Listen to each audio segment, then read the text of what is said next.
ser você, mesmo que seja estranho. Seja você, mesmo que seja bizarro, bizarro, bizarro. Mesmo que seja estranho. Seja você, mesmo que seja estranho. Seja você.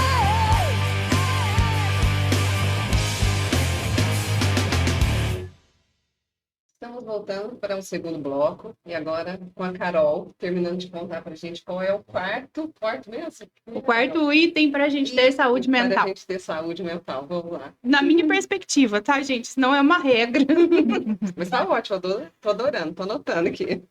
O quarto é a resiliência. Sem resiliência não tem como a gente ter saúde mental também, né? E aí, a partir do momento que eu tenho autoconhecimento, conhecimento, a coragem vinculada com a esperança, e eu me torno uma pessoa resiliente, eu vou alcançar algo que se chama ressurgência. E aí eu fui estudar a ressurgência. E Olha, é um esse tema é fenômeno. novo para mim. E é um fenômeno que acontece na natureza. O mar faz isso. De vez em quando a terra mexe, o mar revira. E aí tudo que estava no fundo vem para cima.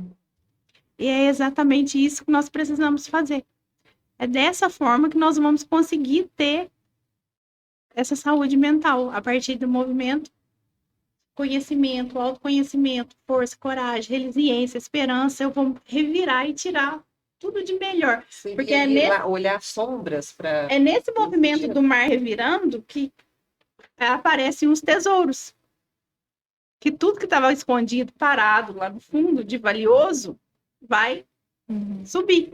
Então, é esse movimento que a gente precisa fazer para que os nossos dons, as nossas habilidades, eles aflorem. E isso não quer dizer em nenhum momento que as nossas sombras vão sumir. E elas podem, inclusive, estar junto a tudo isso, né? Como a Grazi falou, né? As sombras podem estar vindo à tona também, porque por trás das sombras há também alguns recados que a gente precisa acessar nesse sentido do autoconhecimento. Sim, né? Eu falo que nós somos 50% sombra e 50% luz. E todos os nossos defeitos, eles são as sombras das nossas qualidades. Imagine uma pessoa extremamente organizada. Ela é metódica. Imagine uma pessoa... Eu fico imaginando assim, algumas profissões, por exemplo. Tem como um arquiteto não ter um pouquinho de toque? Não, eu tenho muito. Precisa, entende? Tem como um arquiteto não ser um pouquinho perfeccionista? Organizadíssimo. Meio pelas características que já tem. Não é isso? Sim. Tem como um empreendedor não ser criativo, bagunçado? As duas faces da mesma moeda. Né? Exatamente. Um psicólogo ser mais espiritualizado, né? Não tem como. Isso junto, né? Não tem. Sim. Faz Então, muito sentido. Por isso que eu falo, os nossos defeitos, eles são a sombra das nossas qualidades. E eu trabalho com relacionamento afetivo e eu fico falando, eu sempre falo assim com as meninas. Toda mulher quer um homem protetor, provedor e presente. Essas são as características que, de uma forma inconsciente, a gente busca quase que enquanto necessidade no homem. O homem, ele precisa ser respeitado e admirado. A mulher, ela precisa ser protegida, ela precisa ter essa provisão. Enquanto eu falo de provisão, não estou falando só alimento, financeiro, não. De proteção, isso, de carinho, de estar ali, de vamos parecer um BO, vamos resolver. Então, a mulher precisa disso. Só que aí, a mulher quer um homem provedor, protetor e presente. Aí, um dia, dá 5 minutos na cabeça dela, ela fala assim, vou ficar uma semana na praia com as minhas amigas. Esse homem presente, protetor, ele vai deixar? Ele não vai deixar. Com todas essas características, fica difícil ceder e permitir esse tipo de movimento. Como que eu vou deixar a minha mulher sozinha na praia uma semana, vulnerável, desprotegida? Entendi. Aí, o que a mulher fala? Que ele é ciumento, possessivo. Gente, todo homem protetor, provedor e presente, ele vai ter um pouco desse sentimento de posse, Ele vai ter isso. Não tem como se desvincular uma coisa da outra, sabe? É um lógico. pacote, não Qualquer é? comportamento tem um lado bom e um lado ruim. Um é sombra do Vai outro. depender do que você quer ali. Aí E eu o que falo, você suporta, o que você dá conta também. são escolhas, Sim. entende? Porque a gente quer só uma face da Só um moeda. lado. Eu quero um homem protetor, provedor, presente, mas ao mesmo tempo eu quero um homem que me deixa livre, leve e solta. E a gente estava falando até nos bastidores, né, Sim. Sheila? Eu falei para ela, eu vejo também, já que a gente está falando questão de casal, né, de relação, eu vejo também que tem uma confusão também entre ou eu sinto amor ou a dependência emocional. Às vezes isso fica parece meio bagunçado numa relação. Que é a minha opinião Muitas pessoal mulheres sobre isso. falam, eu amo, eu falo, nossa, parece mais uma dependência do que um amor. Que é a minha opinião pessoal sobre isso, depois de ter estudado bastante o assunto. É quase que impossível você ter um relacionamento afetivo longo, profundo, duradouro, sem ter uma dependência emocional. Então ela é legal ter. Sem ter alguns requisitos nesse sentido. Sim. Como que você não gera nenhuma dependência emocional, nenhuma dependência, né, de uma pessoa que tudo que você vai fazer, você fala para ela. Tudo que ela vai fazer, ela fala para você.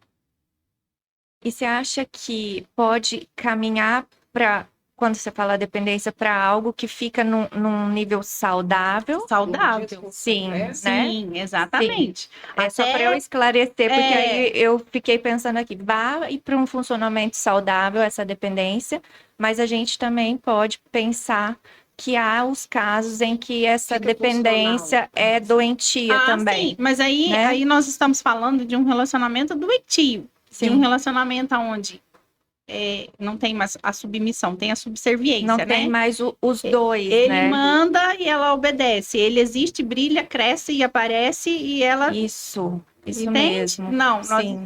eu falo nesse sentido que a Grazi falou, essa dependência dentro do padrão saudável. Inclusive, esse homem que tem esse sentimento de posse, quando ele é provedor, protetor e presente, é no nível saudável da coisa. Sim. É igual a ansiedade, gente. A ansiedade faz a gente agir. O medo nos protege. Porque tá tudo no muito, hoje parece que ampliado, né? E assim, Sim. a gente tá cheia de dedos para tudo. Sim. E aí falou, porque ela disse que vai, se ele for. Sim. Parece que tudo Como tá diz o menino, virando tá tudo Nutella. patologia, né? Também, a gente tá acostumado também a ampliar e tudo tem um diagnóstico, Sim. tudo tem uma patologia, né? E Tá achei chato. legal você falar isso, Carol, porque aí desmistifica essa questão também. A gente precisa falar de saúde mental, do adoecimento, mas também da convivência e de hábitos que vão pertencer a nós e que não necessariamente é um adoecimento, né? Exatamente. Porque quando a gente fala de saúde mental, nós estamos falando do quê? De um estilo de vida. De um ser humano. De um casal, de uma família, de uma casa, de uma empresa. A gente não está falando de um transtorno. De novo, né? Igual nós falamos no primeiro bloco, se você não assistiu, vai lá assistir. Saúde mental não é eu ser isenta de um transtorno. 100% sã. Sim. Tá isenta de um transtorno Diagnóstico. diagnosticado, Uhum. entendeu? Não é Sim. isso. E as pessoas entendem dessa forma. Por isso que a terapia ela ainda é um tabu, né? Para que eu vou fazer terapia? Eu não sou doido. Essa ideia ainda da loucura, que é histórica, né? Que teve todo esse viés, né? Dos manicômios e tudo mais, né? Então, se eu estou no psicólogo cuida da emoção, então é loucura, né? Então, acho que realmente a gente precisa ir modificando esse olhar, né? Eu vou me cuidar, eu vou cuidar das minhas emoções, porque como a gente está falando, são tantas coisas que nos atravessam e que se a gente não olhar para isso, a gente não sabe quem é a si e como conduzir as coisas nesse mundo aqui fora sem saber quem se é, né? Exatamente. E isso influencia em tudo que nós falamos até agora, né? Se eu não parar para olhar para isso, como que eu vou enxergar essa linha tênue entre o saudável e o adoecedor? E o autoconhecimento vem para ajudar isso, né? Exatamente. Para você identificar o que é bom e o que é ruim em você Sim. e tentar amenizar o ruim e levar o bom, né? vai meio nessa. Eu costumo Acho- dizer que a terapia ela é para quem quer crescer, quem quer se desenvolver, quem quer evoluir, quem quer de fato realmente descobrir qual que é o seu propósito de vida, sua identidade, o que você veio fazer aqui, sabe? Não ficar sendo máquina de lavar tentando passar roupa na Só vida. reproduzindo, né? Exatamente. E o quanto crescer dói. Dói fisicamente, né? A gente tem as fases, né, Sim, orgânicas que geram dor no bebê, no adolescente, né?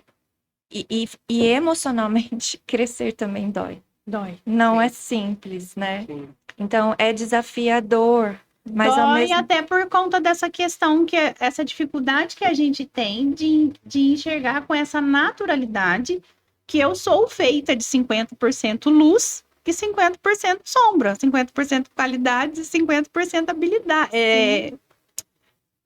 qualidades e dificuldades. dificuldades. Assim como a gente tem na natureza, né? Sol e lua, os opostos, né? E aí a gente esquece que a gente é parte da natureza também, Sim. né? E que isso está em nós. Então, Eu acho que é isso que faz a terapia ficar, ser olhada com esses olhos, sabe? E ficar algo tão assim, ai, melhor não. É essa dificuldade que a gente tem de enxergar isso com naturalidade. Eu sou assim, pronto. Eu tenho qualidades, tenho defeitos, e tá tudo bem. Agora eu vou explorar as minhas qualidades e trabalhar os meus defeitos para eles ficar o menor possível, mas isso não quer dizer que eles vão sumir. sim. E a terapia faz isso, né? Uhum. Aí eu tenho até uma ferramenta que eu uso dentro do meu processo, que eu faço ela sempre no finalzinho da sessão, porque ela é muito impactante. Aí esse é seu espelho, agora vai embora para sua casa e dorme com esse barulho. Semana que vem a gente conversa, porque olhar conta de para si. aquilo é muito doloroso. Eu sei porque eu passei por esse processo. Todas as ferramentas que eu uso hoje são ferramentas que me impactaram muito. Uhum. E quando eu passei pelo processo, eu falei, poxa vida, como é difícil olhar para isso aqui, encarar que eu sou isso aqui. Mas hoje isso é natural, tá tudo bem. Sim. E aí, você falando, eu fui pensando nesse mundo moderno, no mundo das redes sociais, do Instagram, onde se traz essa ideia muito da perfeição, né? Ainda mais para nós, mulheres, que fomos, né, educadas para também ficar um pouco nesse lugar, né, do perfeito, do dar conta de tudo. E o quanto isso tá aí, né, chegando para a gente, e que se a gente não se atenta, a gente segue o fluxo mesmo, né? Então, o olhar para a rede social precisa ser um olhar muito consciente, esse contato precisa ser um contato atento, porque senão se segue um fluxo que pode gerar muito adoecimento também, Sim. né? Pois é, por isso que, mais uma vez, nós vamos falar em saúde mental, vai muito além dos diagnósticos, Sim. dos laudos. Uhum. Conta pra gente, Sheila, essa curiosidade minha agora, você como psicóloga do CAPS, né? Como que é a sua experiência lá? Sim. Eu acho algo assim tão fantástico, sabe? Porque de fato você está lidando diretamente com pessoas que têm o Um laudo ali. transtorno. É. Então, eu estou no CAPS AD nesse momento, né? A gente tem diversos tipos de CAPS. E o AD é o responsável por acolher pessoas que têm uma relação abusiva com algum tipo de droga, né? Então, a gente tem pessoas que fazem uso problemático de álcool e outras drogas. Eu cheguei no CAPS, assim, meio que numa surpresa, sem muita experiência em dependência química, e me propus a conhecer um pouco daquele espaço, tentando não levar um olhar de julgamento, tentando por quê? Porque enquanto sociedade, a gente julga muito, né, as pessoas que passam por esse problema, né? E eu confesso que eu fui desmistificando muitos preconceitos que eu mal sabia que tinha e tinha, né? Então, realmente é alarmante o número de pessoas que têm um problema com o uso abusivo de alguma substância. E eu falo aí de substâncias outras, inclusive medicamentos, né? E aí a gente tende a olhar para as pessoas, muitas vezes, que estão nas esquinas, que estão fazendo uso de alguma substância nas ruas, moradores de ruas, e esquece, muitas vezes, das pessoas que, às vezes, estão dentro de uma instituição de saúde usando abusivamente alguma medicação para dar conta de algo, para se anestesiar, para dar conta daquela vida de repente, né? Então, eu ampliei meu olhar muito nesse sentido também. E algo que eu aprendi também nessa experiência de 3 anos agora, né, que eu estou no CAPS AD, é que a gente pensa no cuidado do indivíduo. Porque muitas vezes aquele indivíduo não vai conseguir, eu não vou ser hipócrita de não falar isso, ele não vai conseguir ficar sem a substância. Ela tem um porquê ali na história dele, tem muita coisa envolvida. Então a gente pensa no cuidado, no hoje, no que a gente pode proporcionar hoje de cuidado que vai ajudar essa pessoa a ter um pouco mais de qualidade de vida. Então, eu acho que a gente, enquanto profissional, que busca o autoconhecimento, que quer levar o autoconhecimento para o outro, tem, às vezes, essa ideia da remissão dos sintomas e tudo mais. Mas, no cenário da dependência química, a gente pensa no cuidado, na redução dos danos, né? E nesse cuidado que é ampliado. Então, assim, hoje ele fez uso de álcool, tá? Mas então vamos ofertar uma alimentação, uma água que vai ajudá-lo de alguma forma em relação a esse uso que ele fez. Vamos ofertar um banho para ele que de repente não está com condições de higiene tão legais assim. Isso é cuidado, isso é saúde também, né? Então, eu aprendi muito nesse sentido, que o que parece que é pouco, às vezes, para gente, que está em outro cenário, pode ser muito para o outro. Que legal. Legal. Eu fiquei viajando na fala dela, assim, pensando muito mil legal. coisas, né? Porque ela ficou falando, eu vendo as cenas, assim, Sim, porque isso é missão, isso é propósito, isso é dom de vida, né? Acolher essa pessoa, que às vezes você ama muito mais essa pessoa do que ela mesma se ama. Eu acho que tem, sim, muito de amor, né, nas ações, sim, dos profissionais que estão nesses ambientes, né, onde os casos são casos de uma urgência, digamos, de uma atenção maior, constante, né? É essa a proposta do CAPS, né? De uma atenção ali constante mesmo, de um cuidado, né? Na visão sistêmica, a gente trabalha com a falta de um pai. A falta. E aí pode ser o pai do próprio dependente, né? Uhum. Ou o pai da mãe, até 4 gerações para trás. Faltou a presença de um pai. E na maioria das vezes, essa presença nem faltou fisicamente. Esse pai até estava dentro dessa casa, Sim. mas não estava disponível para aquele filho. Uhum. Ou porque também era dependente químico, ou porque trabalhava muito, ou porque a gente veio, né, de uma geração onde tinha como necessidade dar para o filho o alimento. A necessidade básica, né? Por isso que se tinha aí 9, 10 filhos, porque se precisava dar para essa criança o alimento. Aí depois nós viemos para um cenário onde precisava dar o alimento e o básico da escola. Então essa criança precisava aprender pelo menos ler, escrever e fazer conta e conhecer dinheiro. Então já reduziu ali o número de filhos para 5, 6 filhos. E hoje, com a psicologia positiva, que tem aí 10, 12 anos, né, de história, que se fala sobre a necessidade desse olho no olho, desse filho ser ouvido, dele ter a opinião, de estar dando para ele o direito de escolha, de acordo com cada idade. Então, a gente não tinha isso. Só que a gente não tinha isso enquanto hábito, enquanto cultura, enquanto comportamento. Mas a gente tinha isso enquanto necessidade de ser humano desde sempre. Então, isso é fruto de um comportamento disfuncional. E aí fica muito fácil a gente falar assim, vergonha, falta de vergonha na cara, né? Eu lido muito com adultério. E eu falo, gente, atrás de um adultério tem toda uma história. Tem um comportamento cultural da própria família, que o avô traía, o bisavô traía. Então, esse homem entende que para ele ser homem, como os homens da ancestralidade dele, ele tem que trair. Então, por mais que ele Honrar, né? queira, ele não vai conseguir ser fiel. Sim.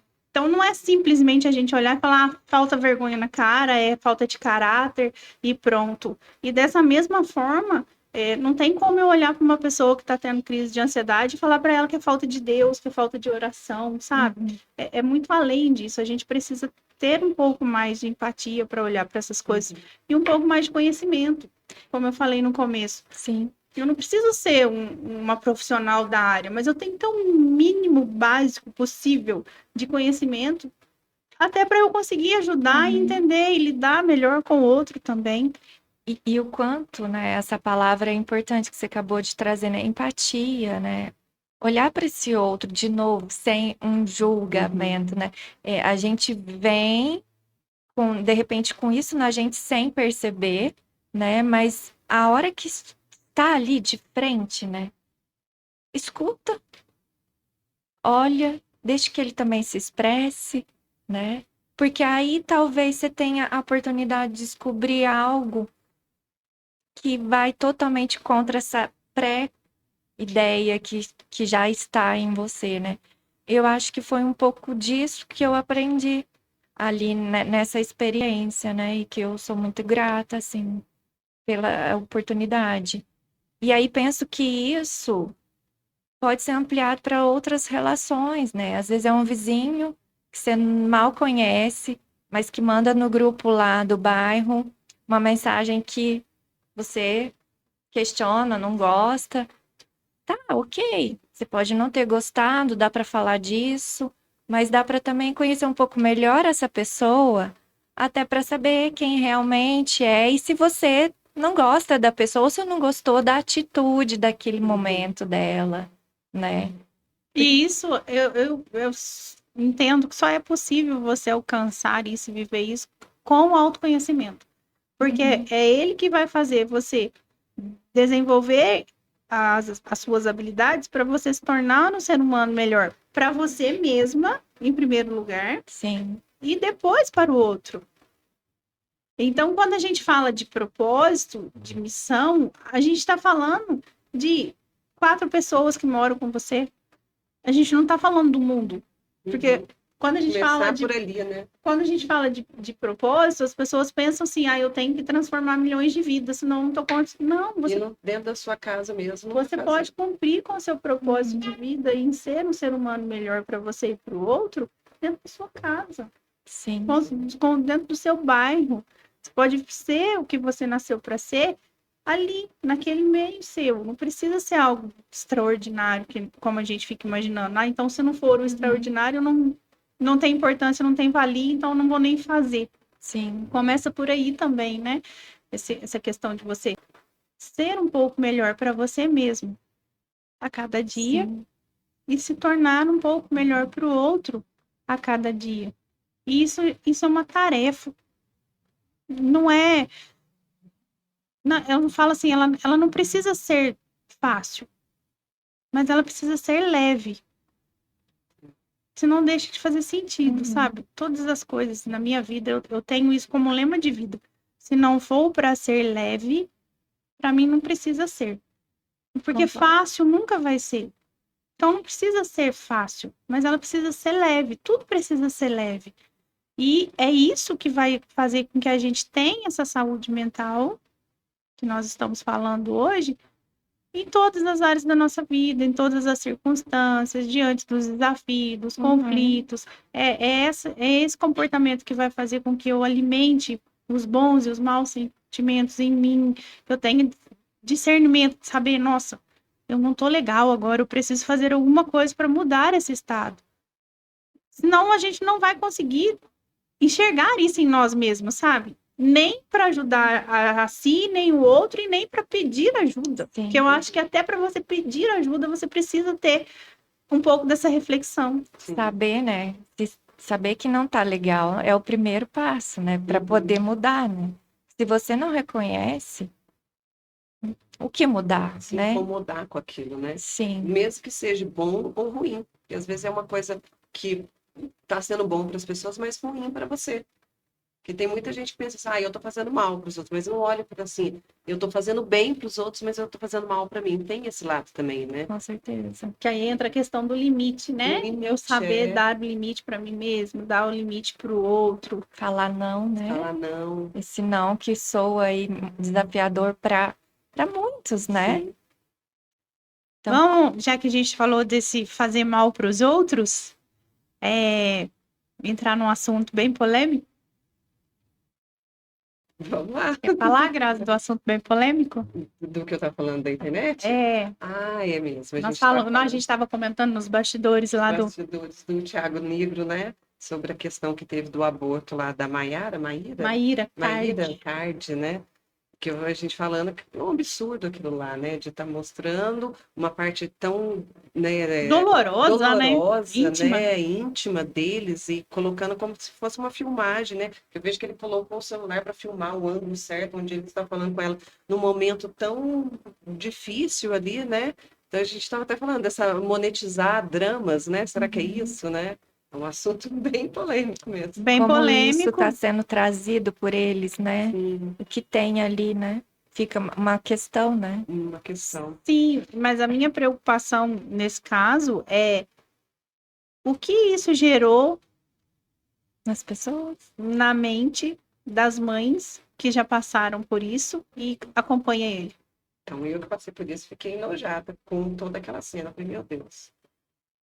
Porque é uma dor muito grande. Uma dor. Tocou na sua dor, provavelmente, Tocou na minha né? Uhum. Então, até que ponto eu estou disposta a invadir a alma, a ferida, a dor do outro por um clique? Isso é muito sério, É né? muito sério. Isso é muito sério. Então, a reflexão aqui, eu levantei a polêmica, porque a reflexão aqui é saúde mental, ela tá naquilo que a gente vê, naquilo que a gente ouve, naquilo que a gente pensa, sente, fala, faz. Então, cuidado com as músicas que você ouve. Esses dias eu estava vendo uma outra polêmica que eu achei muito interessante. Cuidado com os louvores que você ouve. Ah, eu tô ouvindo louvor. Tá, mas tem louvor que só fala de cova, de luta. E aí, às vezes, você nem tá nessa luta. Mas você tá ali alimentando a sua E tá alma tudo com bem aquilo. também, né? A tua mente vai acreditar que você tá. Então, toma cuidado com tudo que entra, sabe? Sim. Através dos nossos olhos, dos nossos ouvidos. E, principalmente, cuidado com as pessoas que a gente está seguindo. O ambiente que você está, né? Às vezes você não é um ambiente agradável, você vê muitas coisas, mas você continua ainda permanecendo naquele ambiente, né? Chega de um jeito até sutil, né? Sim. Às vezes. E aí você, depois que se dá conta, né? Olha, fui invadida por isso, né? Você conseguiu, né, Grazi, perceber de imediato. Sim. E tem pessoas que às vezes não conseguem, né? Discernir o que houve ali, né? Exatamente. É por isso eu falo o autoconhecimento. Aí você vê um post, né, como esse, e aí alguns dias depois você tá totalmente irritada, você tá melancólica, depressiva, e você fala assim, mas eu nem sei por que eu tô assim. Porque nem parou para observar o que você viu, o que você ouviu, o que você leu, o que você sentiu e pensou através de tudo que você colocou para dentro. Sim. Então, isso tudo é muito importante e precisa ser levado em consideração. Sim. Não é só engolindo as informações, né? Porque a gente tá nesse boom aí, né? E aí a gente poder decifrar, escolher o que a gente quer, assim como você tá comentando, né, Carol? O que eu quero ouvir? O que eu permito que adentre esse templo, esse corpo, que sou eu, né? Porque tudo vai ser processado e vai virar alguma coisa, boa ou ruim. É. Sim. Sheila, nós estamos chegando ao final. Uhum. A produção já levantou a mão ali. Eu já tô Ah, aqui, que pena. tô- pena que tá tão Se deixar, legal. a gente fica, né? Passa Fica, muito né? rápido, né? 1 hora, na Sim. verdade. Mas Muito eu queria que gostoso. você deixasse aí uma mensagem para quem está nos assistindo. que você deseja para essas pessoas?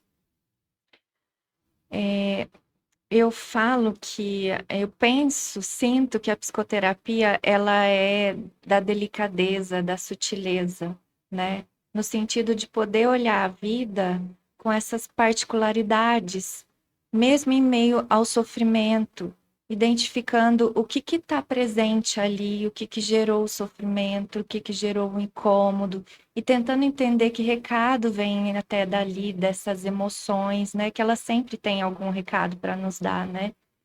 Então, o que eu acho que é importante a gente se atentar é para esses recados que a vida nos traz, que nosso próprio corpo, nossas próprias emoções nos trazem, essas sutilezas, essas delicadezas que podem chegar assim, mas que, como você também comentou, Carol, estão em nós, nos invadem e que vai gerar alguma reação. Então, que enquanto ser humano, a gente possa ter coragem, né, de se olhar e olhar essas sutilezas que vão chegando e vão, de alguma forma, nos integrando, porque conscientes delas, acho que a gente consegue lidar um pouco melhor com tudo isso, né? Com certeza, com certeza. O próprio Jung fala isso, né? Quando eu tiro do inconsciente, trago para a consciência, eu tenho poder de administrar. Quando eu deixo no inconsciente, isso tudo fica me dominando e eu nem sei de onde está vindo. E começa a acusar o meu patrão, o meu companheiro, o meu filho, minha mãe, meu pai, por algo que está acontecendo comigo, mas que está vindo do meu próprio inconsciente. Isso mesmo. Muito bom, muito obrigada. Eu que Foi um prazer. agradeço. Muito bom, Eu agradeço vocês pelo convite, pela confiança, né, de Nós me que agradecemos. fazer esse convite, né? Porque é uma responsabilidade estar aqui, né, falando sobre um tema tão importante, levando conhecimento para as pessoas, né? E é com muita consciência que eu aceitei esse convite, confiando também em vocês, que eu já conheço há um pouco de tempo, mas já sei da responsabilidade que vocês têm também com esse projeto maravilhoso, tá? Obrigada. Obrigada a você. Obrigada mais uma vez. Até semana que vem. Tchau, tchau, pessoal. Tchau. É preciso perder para depois se ganhar, e mesmo sem ver, acreditar. É a vida que segue e não espera pela gente. Cada passo que dermos em frente, caminhando sem medo de errar. Creio que a noite sempre se tornará dia, e o brilho que o sol irradia há de sempre me iluminar.